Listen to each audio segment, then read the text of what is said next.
สำบายดีพี่น้องสำบายดีพี่ทุกคนทุกท่านสำบายดียามสวย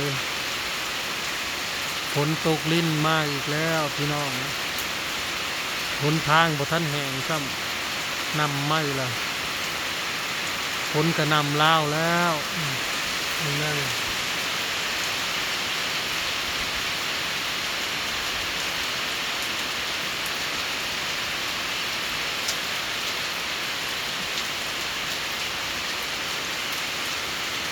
แม่ดีแท็กไปหาเฮ็ดทีมงานทุกคนเขาแม่นองเทนเขาสาวสุยคุณและบอลทุกคนไปไปห้วยตาดม่วง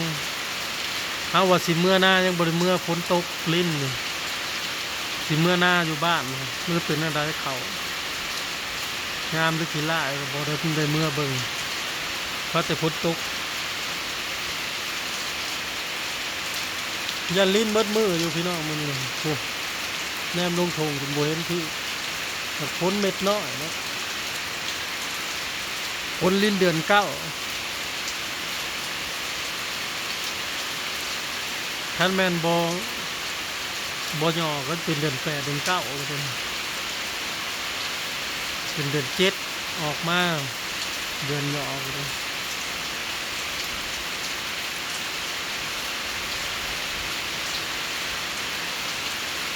เดือนลาวเขาเป็นเดือน9แล้วได้เดือน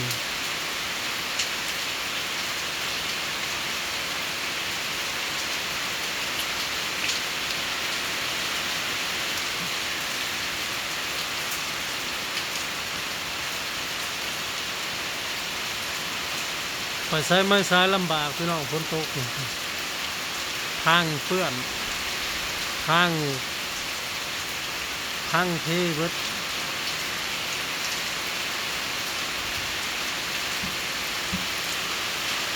โอ้แนมลงทั้งทงทั้งใต้ทั้งหน้าเขาเลย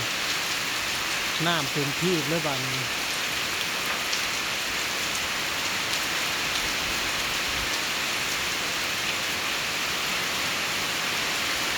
พายุเข้าเว้น10 วันแล้วบ่ตกมันซุมือทั้งเช้าทั้งแรงกลางคืนยังตกเนาะถ้าแม่นฝนเม็ดใหญ่นี่ท่วมที่แล้วทางบ้านเรานี่แถวให้หน้ายันขาดเท่านั้นนี้คันบ่ตกก็เข้าก็บ่งามเนาะคือว่ามันมีแต่แดดก็ได้คันตกก็ตกก็ลีเด้เข้าหน้าว่านมาแล้วน่ะเป็นบ่ขึ้นเลยมันงอกน้ำท่วมมันคูน้องอยู่หวานให้หวานใหม่จิตให้เนาะกล้าบ่พอหน้าคันมันจงไว้ก็ได้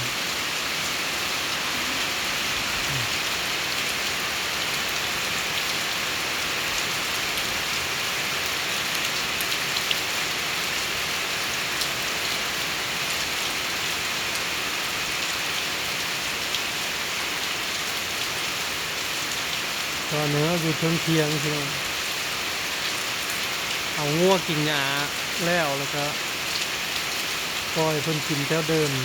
ไล่เขาเดินโรงเรียนมาเลยตักคุยเมื่อว่าสิเมื่อวานเขาเตรียมพร้อมแล้วได้หนึ่งทั้งคุยทั้งเสือกันพ้นบดตกมาแห้งแล้วจุดเบิ่งซะก่อนเมื่อวานจะแบบน้ำสิไหลถึงเมื่อคุยกันเลย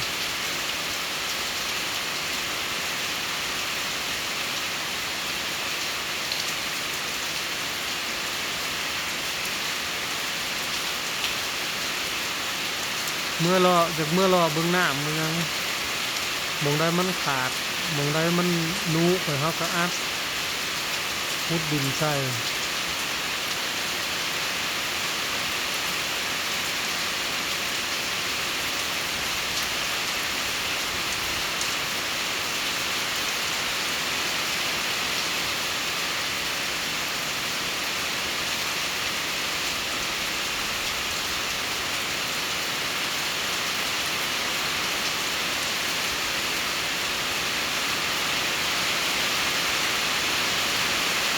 แห้งบ่เห็นแสงแดดมานี่ตั้งแต่เริ่มดำหน้าเฮาผู้ใดพี่น้องแต่เริ่มตัดต้นไม้พุ่นแหละแต่เริ่มเบาไว้ครับเคยผู้ไทยมาตัดไม้ให้พุ่นแหละเริ่มมาแต่พุ่นจักแต่วันที่เท่าไหร่จนพอวันที่11แล้วนี่ตั้งแต่วันที่29เนาะวันที่10กว่าวันแล้วผลนี่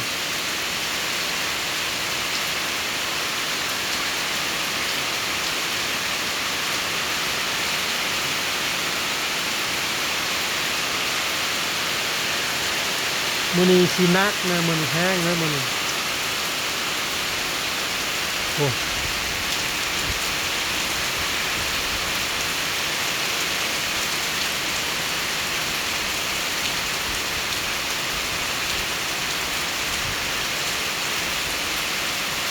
เขาขับน้ำเขานองน้ำตะคองข้างไหลเขานองขับน้ำเขาไว้เพราะว่าญาติมันพ้นขาดช่วงน้ำหน้าแห้งเขาก็สิ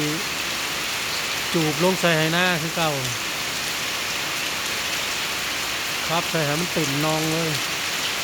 ยังดีนะยังมีนองพอได้จูบน้ำต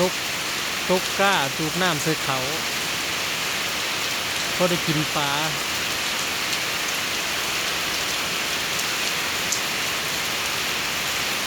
แห้งเด้อมีเด้อ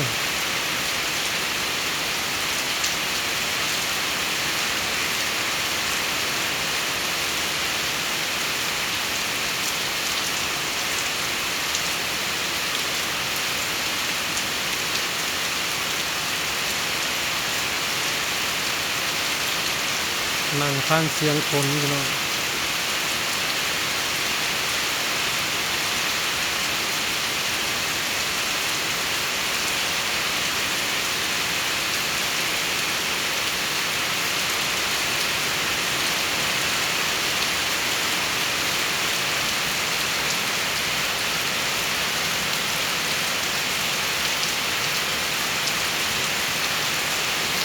พวกไปหาเฮ็ดเลยตามสิเปียกเบิดที่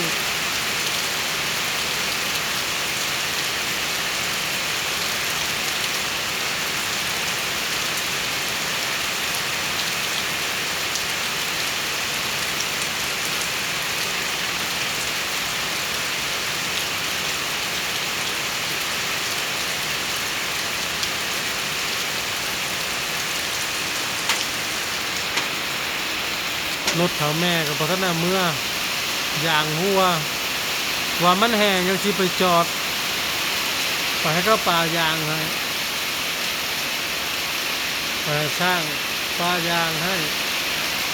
จะสิเมื่อทรงเพิ่นว่าบ่แดดจักเทื่อรอจนมันก็มีแต่ฝนม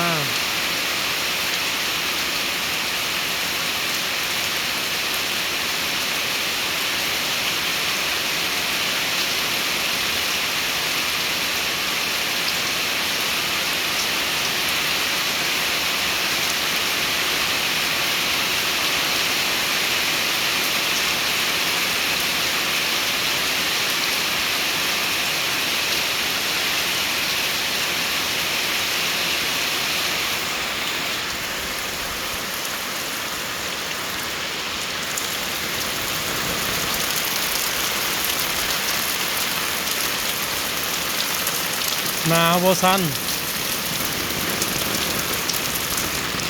เด้อเฮาขับน้ำลงหนอง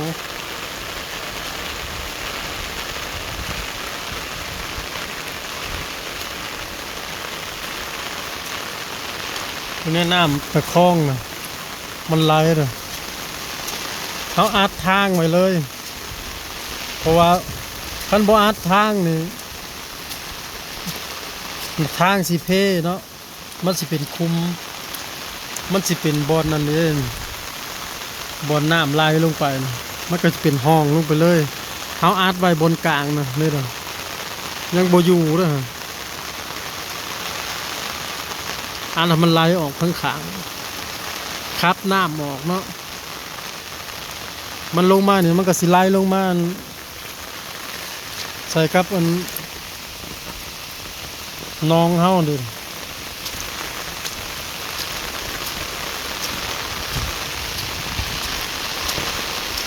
เฮาคัดลงมานี้ไม่กับห้องกระซ้อยได้ซ้ำนี่แหละฝนตกก่อนก็เลยเมื่อดำให้ดำหน้าไผก็ได้ขับลงมามันเขาใส่ท่อนั่นนี่ใส่ท่อไว้แล้วก็เข่านี้ท่อนี้ก็ลงมาเขาเอาท่อใส่แล้วก็เขากระทมเลยมันก็ลงนั้นเลยน้ำกระสีแดงแน่กระยามันเอาลงเขาเอาไว้เพราะว่าเขาจะได้น้ำมันเต็มนองไว้เนาะเพราะว่ายังเขาย่านเวลาพ้นมันถิ่มช่วงไปโดนเขากับพอได้จูบน้ำนองนี่ลงใส่เขาน้ำแดงกระยามันพอแต่มันน้ำเต็มนองไว้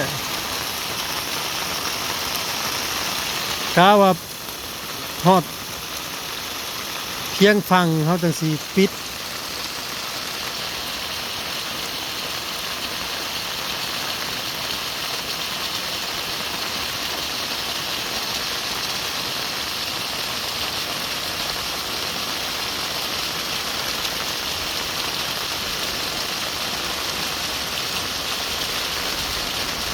ตกบดมือนี่ว่าอยากเต็มบุแล้วนี่น้องเขาเนี่ยน้ำไหลปั่นนี่มันแห้งเลยพี่น้องน้ำมันลงน้องเขาลงหน้าเขาเมิดน้ำอันตะคองมันไหลมาน่ะแต่ว่าเข่าหน้าวานตัวใหม่นะมันหูน้องนะ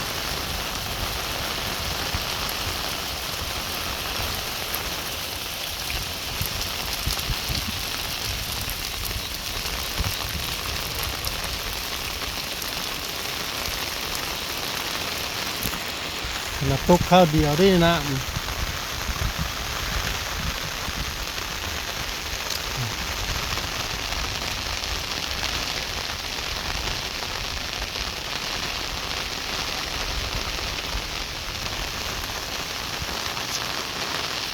คิดพาไปเพียงสำนีพี่น้องพอการกินนะขอบคุณทุกกำลังใจเด้อที่เข้ามาเบิ่งมาชม